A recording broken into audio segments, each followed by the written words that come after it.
Ano po ba ang mangyayari kapag tinanggal ang excise tax? Totoo bang makakatulong yun para sa atin? Sige, paliwanag natin siya, no? So kapag tinanggal, o sabihin na lang natin na sinuspinde ang excise tax sa fuel, yung pinakaunang epekto kasi nito ay bababa ang presyo ng gasolina at diesel.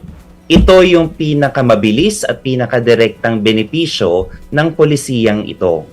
Bababa ang gasto sa transportasyon at kapag mas mura ang diesel at gasolina, maaring gumaan ang gastos ng mga jeepney drivers, truck drivers, delivery riders, bus operators, at mga pribadong motorista. Kasi kung bababa yung gastos nila, may posibilidad na hindi agad tumaas ang pasahe o pamasahe.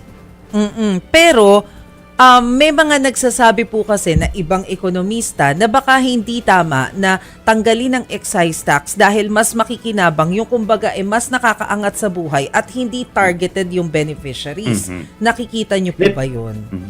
Hindi, tama rin naman po yung sinasabi ng ilang mga ekonomista kasi sa pagtanggal o pagsuspinde ng excise tax, meron kasi itong kapalit. So ano yung kapalit nito?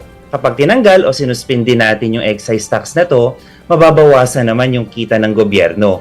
Kita ng gobyerno na sana ilalaan o gagamitin para sa mga proyekto katulad ng social services, edukasyon, kalusugan, infrastruktura, lalo na yung mga tinatawag nating social protection o yung tulong sa mahihirap, liliit yung gastos nito.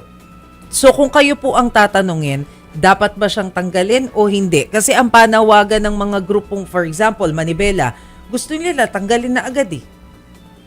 Okay. Kasi ano yun nasa sitwasyon tayo na meron tayong mga elemento na kailangang balansehin. So, para sa akin, mas mainam sa maraming sitwasyon na kinakaharap natin ngayon, yung tinatawag nating targeted na tulong na sinasamahan ng isang magandang sistema ng disbursement. So, halimbawa, yung ayuda na binibigay ngayon sa ating public utility drivers, suporta sa farmers at fisher folks na maapektuhan sa pagtaas ng presyo ng gasolina dahil yung kanilang ginagamit ay nakadepende rin sa presyo nito.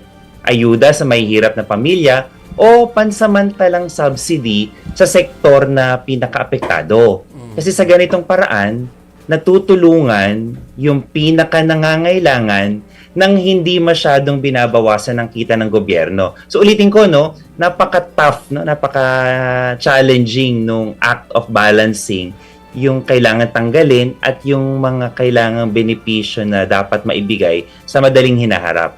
Hindi siya isang solusyon lang po, Parang combination siya sa sinasabi po ninyo. So may tax cut, may ayuda o subsidy. Dapat ba kasama dun ang wage increase? Again, yung wage increase naman, so depende rin. Kasi kapag wage increase yan, kailangan nating bantayan yung bilis ng pagtaas ng presyo ng mga bilihin. Tumataas na nga yung presyo ng bilihin dahil tumataas ang presyo ng gasolina, lalo pa nitong mapapabilis yung pagtaas ng presyo kapag tumaas naman ng sweldo. So isa siyang buong sistema na naapektuhan niya ang isa't isa, kaya dapat na pag-aralan at dahan-dahan tayo sa ating mga polisiya. Kasi tanong ito kung sino ang makikinabang, sino ang masasaktan, at paano babalansehin ang mga ito na naka-align o na reflective sa tinatawag nating realidad sa ground. Ano ba talaga yung totoong nangyayari sa mga kababayan natin?